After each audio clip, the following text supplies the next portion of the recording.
approve the agenda as presented. Second. So moved. Second. All in favor, please say aye.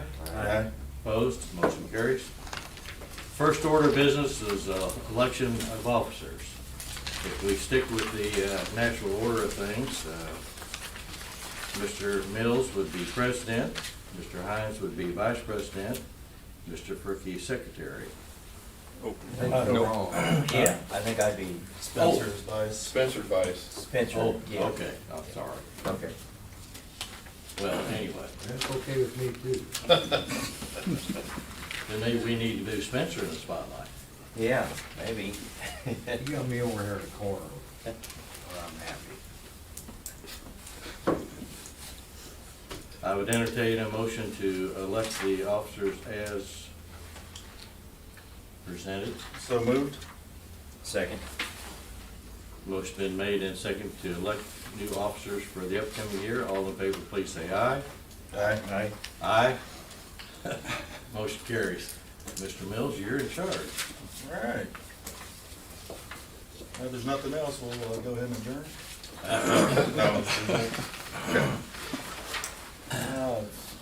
To entertain a motion for the minutes from the previous meeting.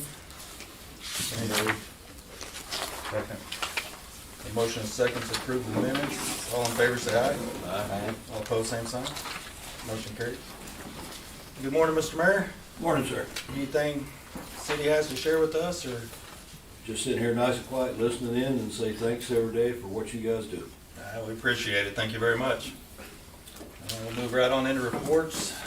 Mr. Travis, good morning. Morning. Morning. I do have an action item for you. It was a budgeted item, which if you look at the packet there, that budget number that I originally did was for us to use in-house labor to install those. After further investigation on those valves, it was a project that we were not able to do by ourselves, so that's the big difference in the price difference on that. I think you guys did see some of the pictures that they sent out on where the valves are located and everything. Did you email them out? I emailed them out. Sorry, I didn't get it. I got it. Yeah, I That's saw all. Okay. Email. And the one with the ladder on there, that was an 8-foot step ladder, so they're basically Yeah. 10 foot up in the air. Yeah. The piping gallery, it's gonna be a job. I that thought there's Grant was in. gonna take on that task. We just don't have the equipment to do that safely without getting anybody. We did do the first job for him. Yeah. There was a lot more room in that one. This one got to where it was, we don't have the scaffolding or the equipment to do that safely. Yeah, I went up and looked at it, and it's, it reminds you of one of those games where you're trying to weave pipes to avoid and connect, and it's pretty crowded down there, and they're really big valves, 16. 3 16-inch and 2 18-inch valves. So I honestly appreciate the fact that you said no. I mean, just the fact that you can't do it safely. I mean, don't attempt it. There's no reason to. So I appreciate the fact you guys took the time to do that hazard assessment and came up with a good decision, in my opinion. And so it went out for proposals on that, and we did get 2 of them back. So at this time, my recommendation would be a motion to accept Myco's Contracting Group LLC proposal to replace the 5 filter influent valves and the actuators for $105,600. Travis, have you worked with this group before? Are you familiar? I have not. I think they've done some work down at the wastewater plant. They if I are, remember right. no one uses them. They're actually gonna put those submersible grid pumps in, because we have to have some repiping done there. Okay. But yeah, no one's used them before. Okay. So I would make that motion to accept Smyco Contracting Group LLC proposal to replace 5 filter influent valves and actuators for $105,600. Second. Got a motion and a second to accept Myco Contracting Group LLC proposal to replace 5 filter influent valves and actuators for $105,600. All in favor, please say aye. Aye. All opposed, same sign. Motion carries. Thank you. Not much else to add unless you guys have any questions.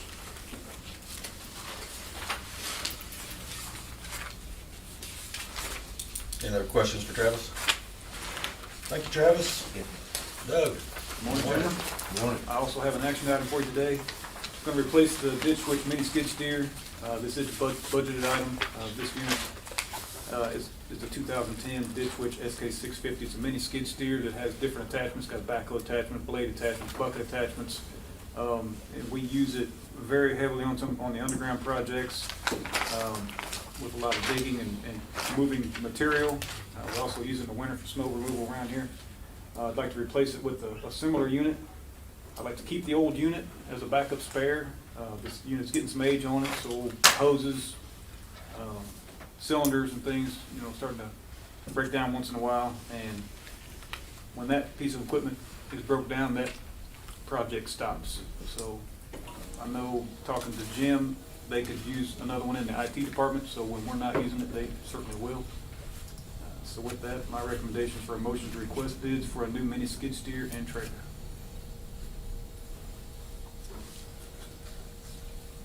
Say a trailer too. Yeah. Yeah, this has with vibratory plow, trencher, backhoe, bucket. Yeah. Forks. Forks. So Jim would use it a lot on the broadband project. Yeah, there's a lot of times, we've got two units, we've got one, he's got one, there's a lot of times on his overhead underground, he needs them both, or we need them both, or so it would be nice to have a third one around. And this is to request bids. Yes. I make a motion to request bids for a new mini skidster and trailer. Second? I have a motion and a second to request bids for new mini skid steer and trailer. All in favor, please say aye. Aye. All opposed, same sign. Motion carries. Thank you, gentlemen. I do have something else to bring up. It's a replacement of truck 302. I don't know I'm sure you got sent the email from Elmer Hare Ford that truck has been canceled. That order's, they're not gonna create that truck. So I'm kind of looking for some direction on what to do next with that.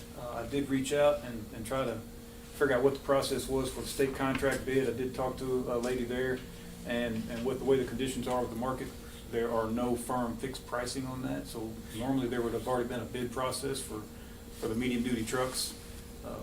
Standard pickups, it's not a big deal, it's the medium duty trucks for Ford, but with no firm fixed pricing, basically you gotta send it to qualified vendors. There's a qualified vendor list, there's 8 vendors on that list, and basically it's a bid process. You send it out with your specs or with the current specs from the state, and they bid on that unit. So they could come back different bids. So that's where we are on that. And just looking for some direction on which way you want me to go. Either try to pursue that or just open it up and rebid it. Yeah, basically going through the state now, that the bid process is no different than us going out for bids. I mean, I don't think they've got state bids on anything as far as vehicles, not even the regular half-ton pickups. No. Just with shortage in vehicles from the manufacturers, they just, I think the first sector, or the sector that's getting hit the most is probably fleet vehicles. Grant opened a bid yesterday. We didn't get fleet pricing from Ford. I mean, they're just, we can still get pickups, but you're paying retail price. So it's just, we want to look into the state bid, thinking there would be some firm bids, and we could, they've already gone through the bid process, but now you got to go through the same process through them as we would normally. So it'd be probably best for us to just proceed normally. Would be my recommendation. Yeah, I was trying to, I actually went down to Ford, talked to Matt, and I was trying to get me a truck ordered, and I knew I was gonna have to wait about a year. And he goes, well, he said there's a pretty good chance they won't make it anyway. And it's nothing to do with him. I guess Ford's just, they're only allowing so many. And I guess what they're trying to do is to catch back up to start making the 2024, so they wouldn't have a short run of something.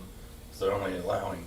Yeah, they shortened So the many. 23 season. That's why they allocated trucks. They've only allocated us one for the 23 season. And the cutoff date for that's January 13th. So even if you're allocated a certain amount of trucks, if you don't have it ordered by January 13th, you don't get it anyway.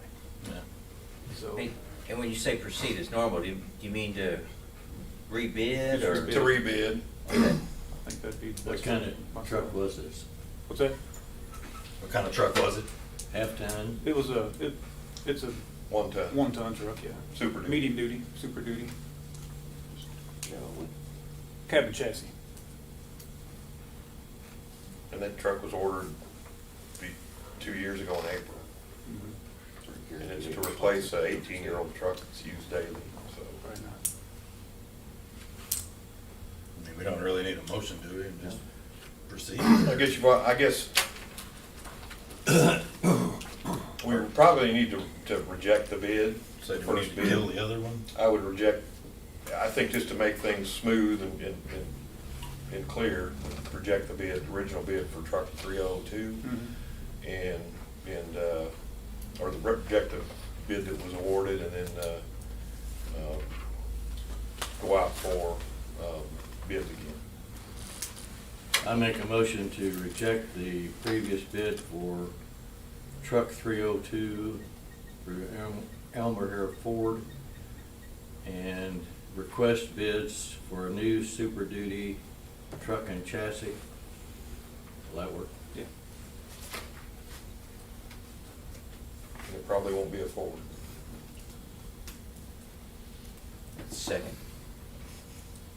A motion and a second to reject the bid for truck 302 from Elmer Hare Ford and to go out for bid for a new cabin chassis. All in favor? Say aye. Aye. Opposed, same sign. Motion carries. All right, thank you, gentlemen. Just a little update on the Miami One tap changer. I think you get some pictures passed out there. When they opened it up, they were scheduled to be here the 9th, they didn't make it till the 10th. But they got that drained out and opened up, and as you can see in that first picture, that rod is supposed to have a lock nut washer on the end of it, and it is missing. You can see a wear spot there where the threads are gone, so the nut worked off of it, which, if you look at the top of that picture, that's actually the actual contacts for the 3 phases. The one on the left, the left phase, you can see the stationary contacts, the little tabs that are bolted around there, and then the center is what moves at your moving contact. If you flip to the next page, that actually shows it still before they unbolted it, but the moving contact, you can see all the arcing going on there, and then the last page is where they had it removed, so the moving contact is actually that block, the stationary contact, so there's tabs there, and you can see the tabs are burned off on the contacts there. Yeah. It's all just darked off. So they did evaluate that, they did get a list of material that they need. They're sourcing that now. They're scheduled to come back the second week of February to make the repairs. That all depends on locating material, getting that sent in. And then, and to do that, they did notice a leak between the main tank and the tap changer tank, which means they're going to have to send a transformer crew to pump the oil down in the main tank to access that, to take the leads off so they can replace. There's 9 gaskets between there that they need to replace. So we may look at re-gasketing the transformer while it's down, and the transformer crew's here too. So we're looking at doing that while they're here. So just to keep you updated. So does that spring and rod hold the contactor in? Is that what? No, that's something to do with an actuator on top, and I don't really understand how that thing works, but evidently It doesn't work if it doesn't have a nut on it. it's not going to work right. Yeah. It's supposed to transfer the load, and it's not. It's making that switch under load, and that's causing that arcing. And we were extremely lucky it wasn't going to do that very long, and you weren't going to tap it very many more times without a catastrophic failure. So we caught that just in time and got that switched out. So There's just a nut on there holding that on. No it's lock a nut or- it's a nylock nut, so it's got nylon in it that locks Yeah. the nut on there. So evidently, just looking at that rod, there was some wear. The threads were gone, so it's not going to hold it if there's not any threads on there. So Yeah. they don't really know a reason why. If it was torqued wrong the first place, or who knows. So, Yeah. Just thought there'd be something holding it on. Yeah, I do want to give a shout out to dispatchers, because they noticed this on SCADA and reported immediately to Doug, and because of that, this problem wasn't worse. So I just want to thank them for their heads up, and when they're operating stuff, paying attention to detail. I think They do a good job over It was really cool. there. Yeah. Really good catch. Yep. I don't have anything else to add unless you have any questions for me. Any questions for Doug? Thank you, Doug. Tony, good morning. Morning. I do have an action item there back on, in March of 2020 when we started the application for the second round of the broadband grant. The board took action to set aside the $2.5 million in case we were to get awarded that grant, which we did. And with, I think, Coleman getting ready to start that round here pretty quick, it's time to actually transfer that money into the, we actually had to create a special account for round two. So I gave you guys a handout there of the actual loan document and an amortization schedule for the second round.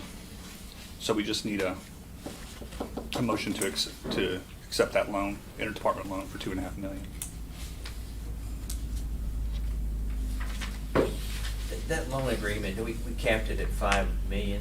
Correct. And so what does this put us to that cap? Well, but this was prior. This was included before the $5 million, so this won't be included in the $5 million. This money, okay. these loan payments going back will be funding that $5 million. Right now, there's zero in that $5 million, Okay. and the loan Okay. payments are going to fund that Okay, back. We're gonna take the payments and apply it to that? Yes. Yeah, okay. Jim's project and I believe Grant, the North Street pump station were prior to the $5 million cap. Okay. In the wastewater. Oh, yeah, correct. Yeah. Yeah. Well, there's those Yeah. three we didn't include in that $5 million, but that Yeah. payments from that will come back into that fund. And I think if I remember right, I was estimating about $1,900,000 will be funding into that this fiscal year. I'd make a motion to approve the updated interdepartmental loan from the electric department to the IT and broadband department in the amount of $2.5 million to meet the 25% match required for the second round USDA broadband grant. Second. A motion and a second to approve the updated interdepartmental loan from the electric department to the IT and broadband department in the amount of $2.5 million to meet the 25% match required for the second round of USDA broadband grant. All in favor, say aye. Aye. Opposed, same sign. Motion carries. Thank you, gentlemen. Not much there. Been spending time on trying to get our annual report. Probably, most of that's probably waiting on me, so hope we'll have that to you sometime in maybe the next meeting possibly.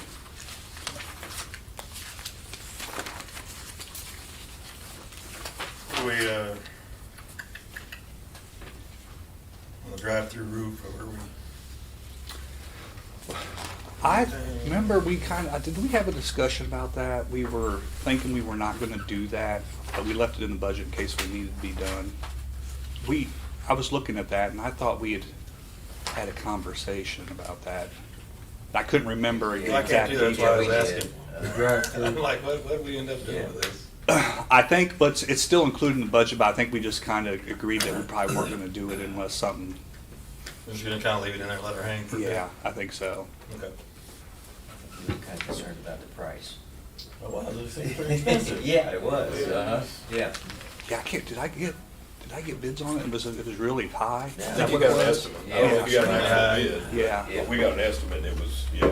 maybe that's what caused the conversation, To be yeah. honest with you, I just got an air compressor from Nelgun, I thought I'd get Chuck up there. Go ahead and take It's care not a of it. very big area. No. Guaranteed to leak. You gotta, if we gotta do that, you gotta come up with a better catchphrase. You ain't gonna get no business. Any other questions for Tony? Thank you, Tony. Good. Good morning. Morning. Do have an update on Unit 6. We did get the turning gear put back in. That all went well. We ran it for about 12 hours that night, and everything seemed to be good. I did run it again the other day just to feel better about it, and it seemed to be good. So it's all ready to go and back in the market. Unit 8, Cummins was up yesterday, and They did not find any problems with the generator itself. They don't think the breaker not opening caused any damage. They did start it up and run it.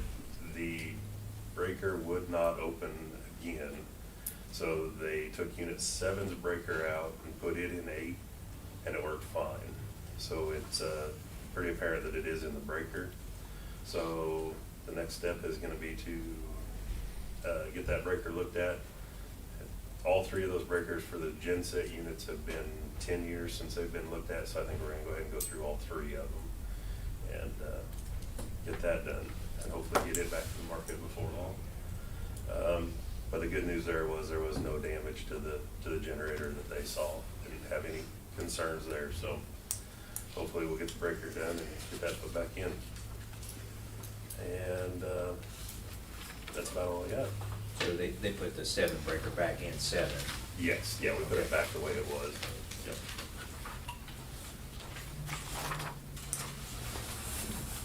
What are we doing with the cover over the loading dock?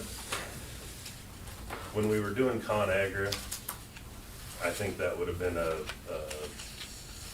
fairly good idea.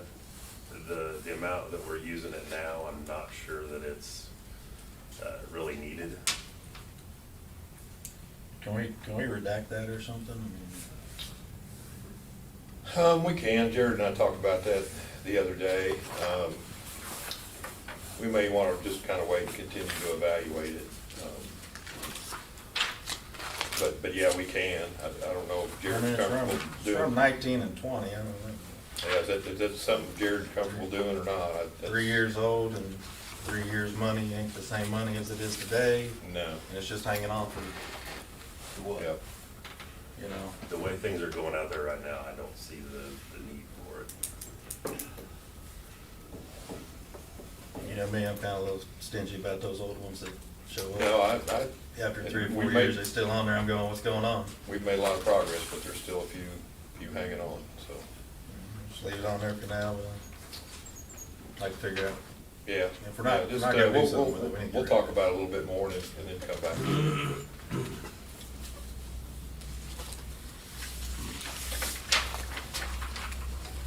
Any other questions for Jared? Thank you. Thanks, Jared. And welcome. Like, Let's see here, Eric. Morning, Eric. Our DO and RP probes are working in Basin A now, so, and they have the actuator valves working to where we can switch blowers to each basin. Enviroline was on site trying to fix some issues with the diffuser system. The third clarifier's been cleaned out and demoed by the construction crew. I think they're gonna try to have startup on it on the 17th. And Nolan had a walkthrough with the architects on the project to start creating punch list items. We're still making adjustments here and there on the finals and aeration basin to get everything working efficiently. And we don't have anything else to add to what Nolan had. I can be happy to answer questions. Do they have that diffuser system working? Are they still, have some issues with it? The issues with it staying down, and then there's a collar they're gonna make, and I don't know if they brought that with them or not. We didn't have our, meeting yesterday, Nolan was out, I had another meeting, I was kinda double booked, so, I'll try to catch up with Kevin and see where they're at. They're working on it. I don't think there are issues that can't be fixed. It's No, just- there's, some snags in it, we're getting it up and down. Right. Just, They were in the boat yesterday working on it. Yeah, not a place I'd want to go. Yeah. And they did find, if you'll notice in there, on where the launder wall meets the other wall on that last clarifier, there will be some patches and repairs to make there, so there'll be a small allowance authorization. But I think we're still ahead on our credits there, ahead of what was normally or originally predicted.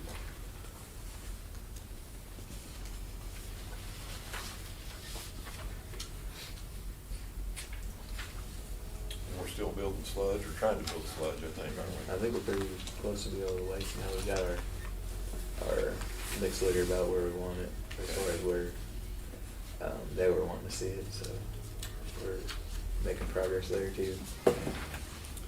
For the controls, it's mostly done.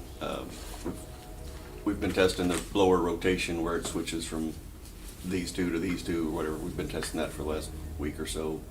We still have to do some more testing on switching it from one single unit to two independent units, which started testing on some of that yesterday, but so far everything seems to be going pretty well.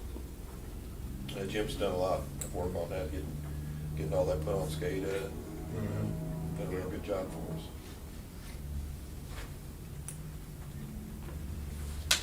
Any other questions for Eric? Thank you, Eric. Thank you. Grant, morning. Morning, gentlemen. You should have a memorandum in front of you. We opened bids yesterday for a new half-ton pickup. We did receive 2 bids. The one from WK, that truck, I just got it updated. It is not on the lot anymore, but he did confirm that they can have one by the first of the week. The only hang-up is it's $664.05 more than that bid. So it's still a low bid. But at this time, I would make a motion to accept the bid from WK in the amount of $36,914 for a 2023 Chevy half-ton Silverado. That's not Kevin's shed. That's his pickup. So it came out to 36,914 even? Yeah. Okay. And you can strike the cabin chassis off that motion. It's a pickup.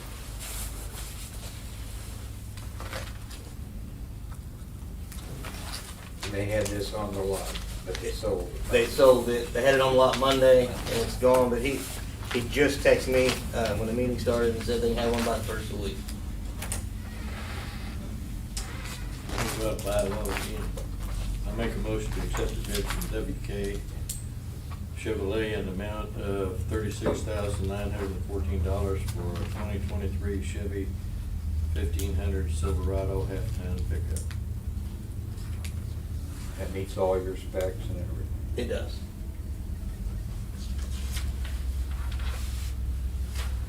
I'll second that then. A motion and a second to accept the bid from WK in the amount of $36,914 for a 2023 Chevy 1500 Silverado half-ton pickup. All in favor, please say aye. Aye. Opposed, same sign. Motion carries. Thank you, gentlemen. I don't have a lot to add unless the board has any questions.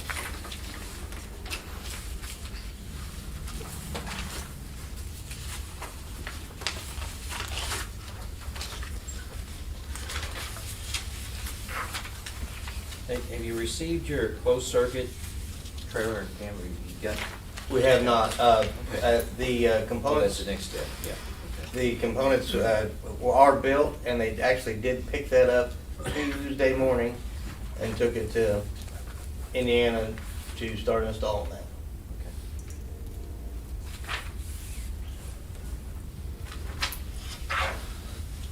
Any other questions for Grant? Thank you, Grant. Jim, good morning. Morning. Morning. Morning. The guys blew another 7,000 feet of fiber in the 200th area yesterday.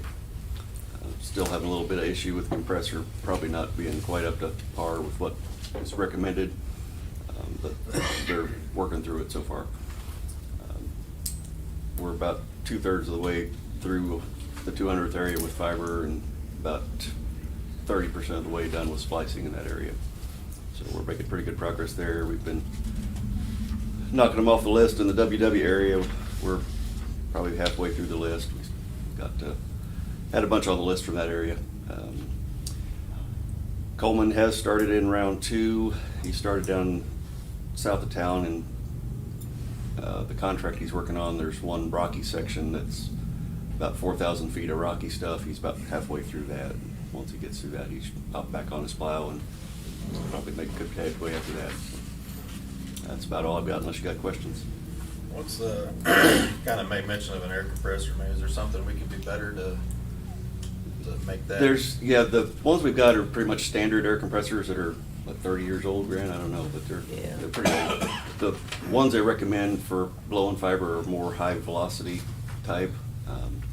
We've looked at some in the past, just not real comfortable with the price right now, so still need to do some more investigation on that, but it's potentially something we might need to do sometime. What kind of price are you looking at? Well, from my recollection, it was something like $50,000, which for a high velocity volume type stuff we need that's portable, but we could do some more research on that and get some more pricing and, or some more estimates and, yeah. But so far, in the past, we've just blown one direction, pulled off fiber and blow the other direction, kind of cut it in like a 40-60 kind of split. Yesterday, they did it more blow, pull, another blow, and then go back the other way. So they kind of split it into thirds instead of halves, and so we got over 7,000 feet yesterday. So you got some more conduit in? We've got 300,000 feet of conduit in. That's probably about 6 or 8 months worth. So we get 4 truckloads, and it's time to order more. You'll see it in the disbursements. Yes. I knew something was in the disbursements. Yeah. Yeah, there's some other things in there too.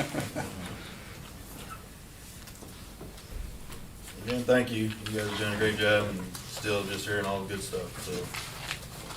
I think you guys just passed the 3,800 customer threshold. I was going to put it in next board packet, but yeah, we passed 3,800 customers and 100 grant customers this week. Great. You're up and running now? Up and running. That's awesome. Yeah, I think so. Jim, thank you. Megan, good morning. Morning. Just a couple of updates. We have made a conditional offer on general maintenance meter reader opening. So working on pre-employment screening on that. We'll have some interviews upcoming on the other vacancies listed there. And just want to congratulate Electric Distribution. As of the 5th, they had worked 2 years without any recordable injuries. And also this week, Tuesday, underground facilities reached 1 year with no recordables. So appreciate everybody's efforts there. And other than that, I'd be happy to answer questions.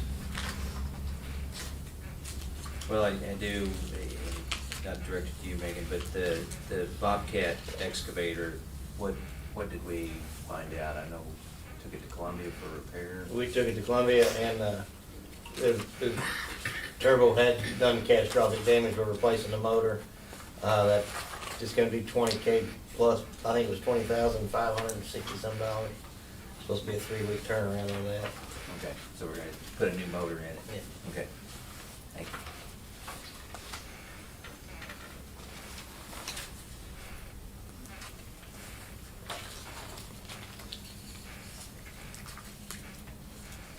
$87 employees qualified for safety award. Yes. That's great. Yeah.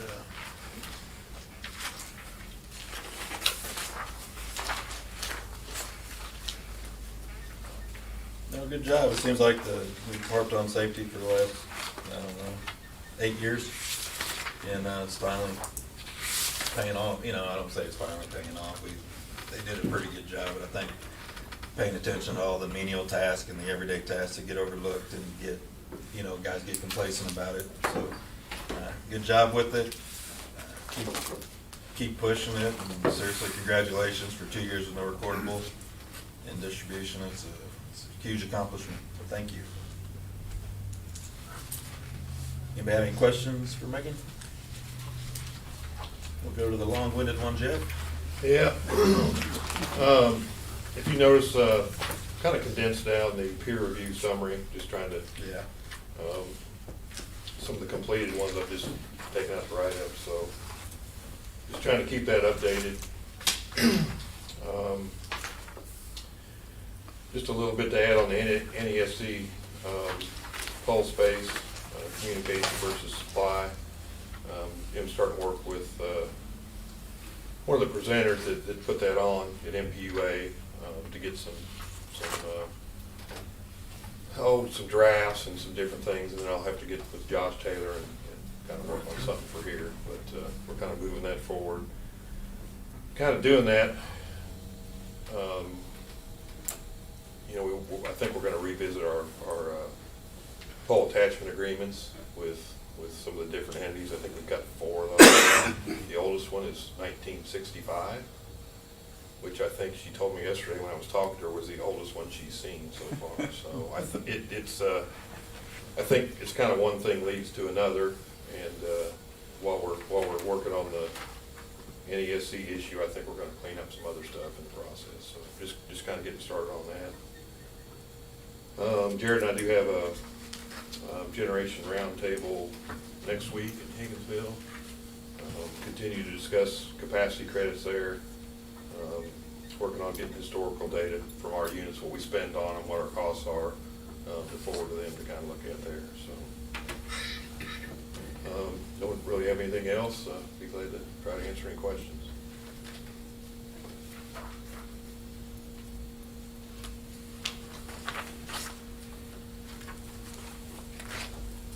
Let them know during the roundtable we got a really nice site for them too. Yeah.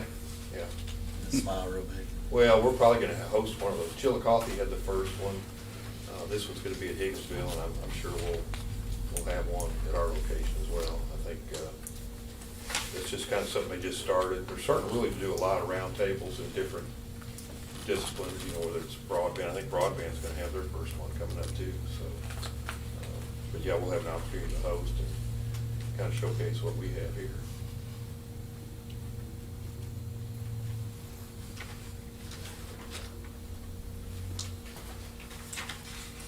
I think on the recommendations and stuff like that, I think if they've been completed and in our packet for a month, we could probably just leave them out. Yeah, that was going to be my next step. Just take those out, and leave what's left. Yeah. It just, I don't know, seems like it's redundant. Right. Yeah, well, and then when one's there that hasn't been completed and it gets completed, it blends in with the rest of the completed ones. So that probably would be helpful. So anyone have any questions for Jeff? Thank you, Jeff.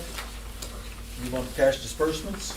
I do, if we could, looking at the broadband, IT report, and Jim, I had a question on the page 12, 13, and 14. Yep. So, page 12. The pie chart? That table, is that number of customers, that column to the right? Yeah, so it's like the number of potential services. So like on the very bottom line, active customers, that was the number of active customers as of whenever Jennifer printed that. The number of offs, they've had service but have turned off. And So like the gray, Yeah. there's 397 potential customers. those are the ones that don't have the fiber in place yet. So a lot of the stuff out in, it's like the grant areas, we go ahead and put their address in the system just so whenever they come in, we kind of have an idea where they are and that sort of thing. But the fiber's not there yet. So most of those are ones that, like out at Shackelford area, there's only a handful in town. Those are ones that the landlord or apartment manager doesn't want holes in the walls and things like that. Okay. And then whenever I look on page 13, the map, what are the red squiggle, or The red's railroad. railroad, okay. Railroad, yeah. Okay, Just kind of some landmarks. okay. And is that blue? Any Blue's significant- I-70 at the bottom. That's I-70, Yep. okay. All right. Thank you. And I'm a new MMU fiber customer Good. as of yesterday. Thank you. Yeah, Jim's got a really good report there. Good Yeah, information. yeah, I found it very interesting, especially the history and the cost of things is what, some of those devices, $10,000, $20,000, and now they're Yeah. $800. Yeah. Yeah. see that. Thank you. All right, we're moving on to cash disbursements. And that's Tony's fault. Jim's fault. Really outdid yourself, Persano. And there's no Burns McDonald in here either, is No. there? Yep. Assuming we got electric. You're gonna be driving by. bill, Electric. fire. Jim's gray bar is in there. Yeah, 160,000 in conduit. I think there's some disinfectant at the water plant. Travis's ATV is in there. Travis's, UGV. Purchase power 1.12. Yeah, that's- There's a couple of discounts. That cold weather, Credits. Mhm. that cold weather in December was what the cost of.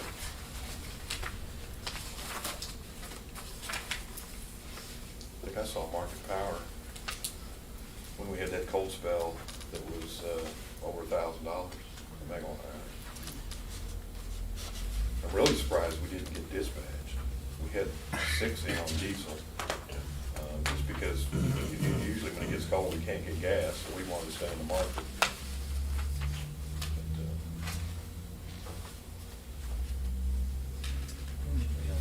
Is, I would make a motion that we pay the disbursements as presented. Second. A motion and second to pay cash disbursements as presented. All in favor, please say aye. Aye. All opposed? Motion carries. Is there any other business? Jim, when the power goes out someplace in town, do you have to go out and reset anything? Usually not. Usually not. Yeah, most, as far as internet stuff or SCADA stuff or both. Internet. Internet stuff, yeah, most of the time, most of the little cabinets have some batteries that will stay for half an hour or so. In case they lose Yeah. power. But those batteries don't last very long as far as heat in cold, so electricians have to replace them more often than we need to. But usually that's kind of a local area, so if power's out in that area where that box is, then chances are power's out for a lot of the customers that are fed by that Yeah. box. But I just kinda noticed that with the, sometimes when the power goes out. when we have switches that are getting old, sometimes we'll have to go out and manually reboot them.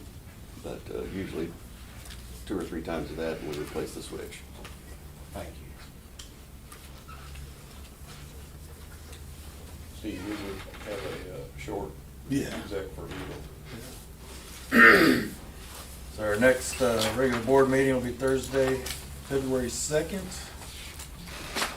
Everybody good with that?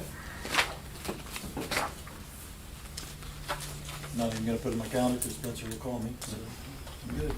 I make a motion, we recess and go into executive session for legal reasons. Second.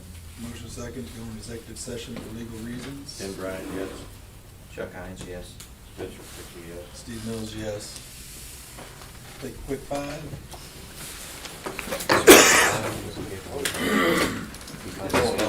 No, I owe you now. Oh, yeah.